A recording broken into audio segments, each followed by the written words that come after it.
Independent ডিজিটালের নিয়মিত আয়োজন 10 minute শোয়ে স্বাগত। আমি তানভীর সোহেল আছি আপনাদের সঙ্গে। আমাদের সঙ্গে আজকে আলোচনায় অংশ নিচ্ছেন সাংবাদিক আশিক হোসেন। আর আমাদের আজকের আলোচনার বিষয় ঈদ যাত্রা যাদের জন্য বিষাদয় হলো। আশিক, ঈদ যাত্রা তো একটা আনন্দের যাত্রা, কিন্তু কারো কারোর জন্য তো এটা বিষাদেও পরিণত হয়। তো এই অবস্থাটাও দীর্ঘদিন ধরে চলছে। এটা কি শুধুই অসতর্কতা নাকি মানুষের বাস্তবতা, কোনটা আমরা বলবো? বিকাশে কম খরচে ক্যাশ আউটের লিমিট বেড়ে 50,000, প্রিয় এজেন্টও 2টা। দেখুন, এইবার আপনি যেটা বললেন যে এবার কিন্তু আমরা দেখেছি যে ঈদের ছুটিটা বেশ লম্বা ছিল, ফলে মানুষ কিন্তু ধাপে ধাপে ঢাকা ছেড়েছেন বা নিজেদের গ্রামের বাড়িতে গিয়েছেন। তো সেক্ষেত্রে আমরা অন্যান্যবার যেটা দেখি যে এই ঈদের বাড়িতে যাওয়ার সময় বেশ হুড়োহুড়ি থাকে এবং অনেক দুর্ঘটনা কিন্তু হয়। তো সেইটা কিন্তু এবার আমরা কিছুটা কম দেখতে পাচ্ছি কম্পারেটিভলি। কিন্তু এবার একটা নতুন বিষয়ে যেটা নজরে এসছে সেটা হচ্ছে যে ফাঁকা রাস্তায় মোটরসাইকেল চালাতে গিয়ে অনেকেই কিন্তু আহত হয়েছেন, বেশ কয়েকজন কিন্তু নিহত হয়েছেন, এবং যারা আহত হয়েছেন তাদের কিন্তু একটা বড় অংশের অবস্থায় কিন্তু আশঙ্কাজনক, বাইক অ্যাক্সিডেন্ট যেটা হচ্ছে সবসময় হয়। এবং আমি যদি আপনাকে বলি যে শুধুমাত্র ঈদের দিন, অর্থাৎ ঈদের দিন রাত 12টা থেকে পরের ঈদের দিন রাত 9টা পর্যন্ত যে পরিসংখ্যান, তাতে দেখা যাচ্ছে রাজধানী এবং এর আশেপাশে 172টি মোটরসাইকেল অ্যাক্সিডেন্ট হয়েছে, এবং এর মধ্যে 6 জন নিহত হয়েছেন এবং 83 জনের মতো আহত হয়েছেন, এবং এদের অনেকেই কিন্তু গুরুতর আহত হয়েছেন, এবং এদের মধ্যে কয়েকজনের অবস্থা আশঙ্কাজনক। এবং সারা দেশের কথাটা যদি বলি, তাহলে এই শুধুমাত্র ঈদের দিন সারা দেশে 31 জন নিহত হয়েছেন শুধুমাত্র মোটরসাইকেল দুর্ঘটনায়, এবং এই যে 6 জন বললাম, ফলে 25 জন হচ্ছে ঢাকার বাইরে বিভিন্ন জায়গাগুলোতে নিহত হয়েছে। এবং ঈদের পরের দিনও কিন্তু আমরা এই একই ধারাটা দেখেছি, এবং ঈদের পরের দিন যদিও ঈদের দিনের তুলনায় দুর্ঘটনার হারটা কম ছিল, কিন্তু তারপরেও কিন্তু একেবারে কমও বলা যাবে না। ঈদের পরের দিন 37 জন মোট আহত হয়েছেন শুধুমাত্র ঢাকা এবং এর আশেপাশের এলাকার মধ্যে, এর মধ্যে 2 জন নিহত হয়েছেন। এবং একটু বলে রাখি যে এই যে নিহত হয়েছেন বা আহত হয়েছেন, এদের একটি বড় অংশ কিন্তু আমরা দেখি যে তাদের বয়স 20 থেকে 25 বছরের নিচে। সুতরাং এরা আসলে, যেটা পুলিশ এবং চিকিৎসকরা বলছেন যে যেহেতু রাস্তাঘাট ফাঁকা, ঈদের মধ্যে তেমন যানজট নেই, এরা সবাই মোটরসাইকেল বেপরোয়া গতিতে চালাচ্ছিলেন, এবং ফলে এবং সাথে সাথে তাদের যে সেফটি গার্ডগুলো নেওয়ার কথা, যেমন হেলমেট থাকা উচিত, সেগুলো আসলে পর্যাপ্ত ছিল না। এক মোটরসাইকেলে 2 জনের বেশি, 3জন 4 জনও অনেক সময় ট্রাভেল করেছেন। এবং আরেকটা বিষয় যে এই দুর্ঘটনাগুলোর মধ্যে বেশ কয়েকটা কিন্তু দেখা গেছে মোটরসাইকেলের সাথে মোটরসাইকেলের সংঘর্ষ হয়েছে, 2টো মোটরসাইকেলের সংঘর্ষ মুখোমুখি। তার মানে বোঝা যাচ্ছে যে কি পরিমাণ বেপরোয়া গতিটা আসলে ছিল, ফলে দুর্ঘটনাগুলো হয়েছে এবং প্রাণহানিও কিন্তু হয়েছে। গত বছর অর্থাৎ 2023 সালের যদি স্ট্যাটিস্টিক্স দেখি, সেখানে দেখা যাচ্ছে যে পুরো বছর জুড়ে প্রায় 5,000 মানুষ বিভিন্ন সড়ক দুর্ঘটনায় নিহত হয়েছিলেন। এদের মধ্যে 22% ছিল কিন্তু মোটরসাইকেল আরোহী। ফলে মোটরসাইকেল চালানোর ক্ষেত্রে বা মোটরসাইকেল ব্যবহার করার ক্ষেত্রে আসলে যদি সচেতন না হওয়া যায়, সেক্ষেত্রে কিন্তু এই ধরনের প্রাণহানি বা পঙ্গুত্ব কিন্তু আসলে দেখতে হবে। মানে ঈদের আনন্দটাও যদি ওইভাবেই বলি যে ঈদের সময় তারা যে আনন্দ করতে, আসলে তাদের এই আনন্দ করতে গিয়ে একটা পরিবার প্রচন্ড বিষাদে তারা পরিণত হয়ে যাচ্ছে। কালকের একটা উদাহরণ যদি বলি, কালকে এক ইলেকট্রিক মিস্ত্রি তার বাসা কামরাঙ্গীর চরে, সে বন্ধুদেরকে নিয়ে মাওয়া দিকে যাচ্ছিলেন, হাইওয়েতে সে অ্যাক্সিডেন্ট করার পরে সে প্রথমে আহত অবস্থায় ঢাকা মেডিকেলে আসেন, এবং পরবর্তীতে তাকে মৃত ঘোষণা করা হয়। এবং তিনি মাত্র 17 দিন আগে মোটরসাইকেল কিনেছিলেন।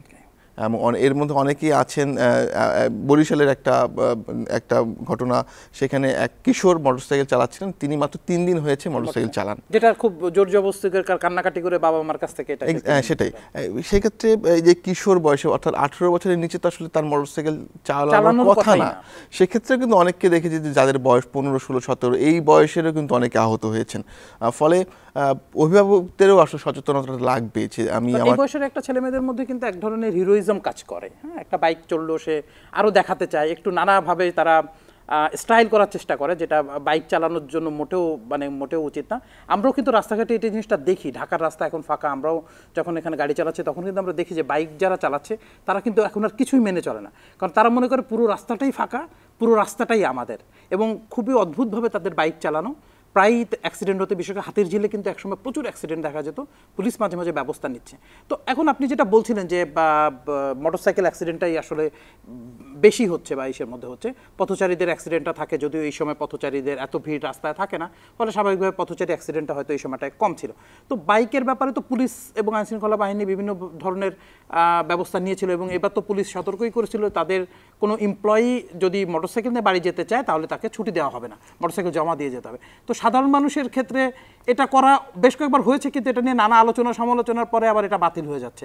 কি মনে হয় আপনার, এটা কি আসলে কি ঈদের সময় এই ধরনের হাইওয়েতে বাইক চলাচল বন্ধ রাখা দরকার আছে? দেখুন, একটা বিষয় হচ্ছে যে এবার কিন্তু যে দুর্ঘটনাগুলোর কথা বললাম এগুলো কিন্তু বেশিরভাগই হয়েছে ঈদের মধ্যে, অর্থাৎ এক জায়গা থেকে একদম শর্ট ডিস্টেন্সে চলাচল করার সময়। লং ডিস্টেন্সে কিন্তু আমরা তেমন কোনো দুর্ঘটনা হয়েছে দু একটা, কিন্তু তেমন বড় কোনো দেখিনি।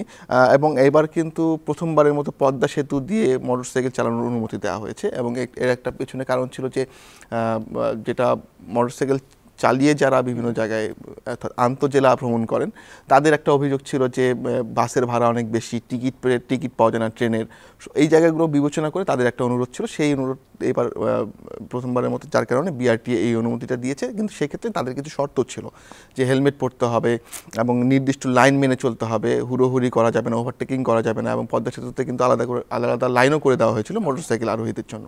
ফলে আমরা দেখেছি যে এই ঈদ যাত্রা, যেটাকে আমরা বলি যে বাড়ি যাওয়ার ক্ষেত্রে কিন্তু দুর্ঘটনার হারটা অনেক কম ছিল।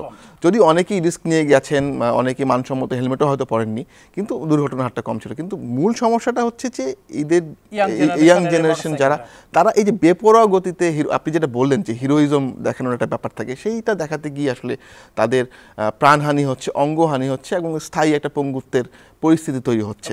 ওয়ার্ল্ড ওয়াইড কিন্তু সে মোটরসাইকেলের জন্য সেফটি মেজারমেন্ট অনেক গুরুত্বপূর্ণ, এবং উন্নত দেশগুলো তো ওই মেজারমেন্ট না থাকলে কাউকে মোটরসাইকেলের জন্য আলাদা লাইসেন্স নিতে হয়, এবং ওই ধরনের সেফটি মেজারমেন্ট ছাড়া তাকে রাস্তায় নামতে দেওয়া না, যেটা আমাদের এখানে কিন্তু নাই। এবং মোটরসাইকেল অ্যাভেলেবেল 3-4জন উঠতেছে, এবং কারো মাথায় হেলমেট নাই প্রায়, এবং ঘটনা ঘটছে। যদিও এটা ঠিক যে পুলিশ বেশ কঠোর এখন হেলমেটের ব্যাপারে বা অন্য সময়, কিন্তু তারপরেও তো পুরো জায়গা আসলে নিয়ন্ত্রণ করা বা ছোট ছোট জায়গার মধ্যে নিয়ন্ত্রণ রাখা, এটা তো আসলে তাদের জন্য করে। আর একটা খুব মর্মান্তিক ঘটনা ঘটে গেছে, আমরা হয়তো সড়ক মোটরসাইকেল নিয়ে আলোচনা করছি, এর মধ্যে একটা নৌ দুর্ঘটনা, এবং একটি অদ্ভুত একটা নৌ দুর্ঘটনা যেখানে 5টা মানুষ একেবারে, এবং একটা পরিবার চোখের পলকে ন্যায় হয়ে গেছেন, এবং একই পরিবারের 3জন, মানে পরিবারটাই পুরো ধ্বংস হয়ে গেছে। এই যে রশি ছিঁড়ে মানুষের, মানে সেই রশির আঘাতে গিয়ে মানুষের মৃত্যু, এটা তো একটা অদ্ভুত। এবং এটা এ থেকে আসলে এই যে এটা কি দুর্ঘটনা নাকি হত্যা নাকি এটা কি বলা যাবে? এটাকে আমি বলবো যে পুরোপুরি অবহেলাজনিত একটা মৃত্যু, কারণ গত বছরও কিন্তু আমরা এরকম একটি ঘটনায় একজনের মৃত্যু দেখেছি।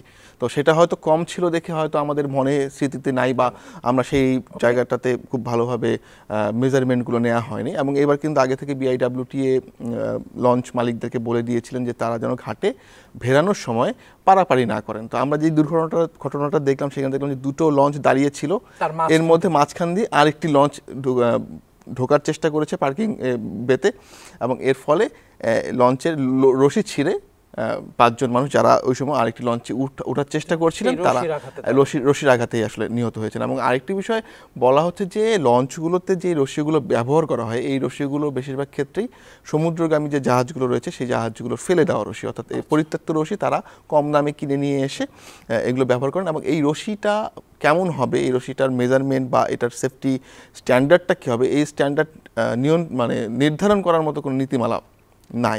ফলে তারা এই সুযোগটা নিচ্ছে না, এবং তারা এইভাবে, এটা আসলে শুধুমাত্র আজকে হয়তো 5জন মানুষ মারা গেছেন, কালকে আরও বেশি মানুষ আসলে নিহত হতে পারেন। এবং এই যারা নিহত হয়েছেন তারা কিন্তু সবাই ঈদের আনন্দে বাড়িতেই ফিরছিলেন, আসলে তাদের সেই ফেরাটা হলো না, অত্যন্ত মর্মান্তিক। এবং আপনি যেটা বললেন যে একই পরিবারের 3জন, এর মধ্যে একটু 4 বছরের একটি শিশুও আছে। তাহলে এই বিষয়গুলো আসলে নিয়ন্ত্রণ এখনই করতে হবে, কারণ এই জায়গাগুলো যদি নিয়ন্ত্রণ না করা যায়, কোনো দোষ নাই, অন্য একজনের জাস্ট অবহেলাজনিত। তো এই জায়গাগুলোতে কিন্তু আসলে কাজ না করলে এই ধরনের মৃত্যুগুলো আসলে থামানো। এখানে দেখা গেছে অবশ্য কয়েকজনের বিরুদ্ধে মামলা হয়েছে, গ্রেপ্তার, এবং 5জন গ্রেপ্তার হয়েছেন, তাদের রিমান্ডেও নেওয়া হয়েছে। আসলে যদি বিচার হয় তাহলে হয়তো দেখা যাবে যে এটা কমে গেছে। যদি বিচার না হয়, জাস্ট একটা হয়তো ক্ষতিপূরণ, তারা বলছেন 1 লাখ টাকা দিবেন ক্ষতিপূরণ প্রত্যেক ব্যক্তির জন্য, বা এইভাবে যদি এরা ছাড়া পেয়ে যায় তাহলে কিন্তু আসলে এটা একেবারেই বন্ধ হবে না। ধন্যবাদ আশিক আমাদের সঙ্গে যোগ দেওয়ার জন্য, এবং দুর্ঘটনা যেন না ঘটে, সবাই সেফটিভাবে বাসায় ফেরে, আমাদের সেটাই আশা। এবং সামনে সবাই আবার ঢল নামবে ঢাকায় ফেরার জন্য, তখন আরও বেশি সতর্ক হওয়ার দরকার আছে। আজকে এ পর্যন্তই আপনার সঙ্গে। দর্শক, এই ছিল আমাদের এখনকার মতো আয়োজন। দেখা হবে পরের পর্বে, সে পর্যন্ত আমাদের সঙ্গেই থাকুন।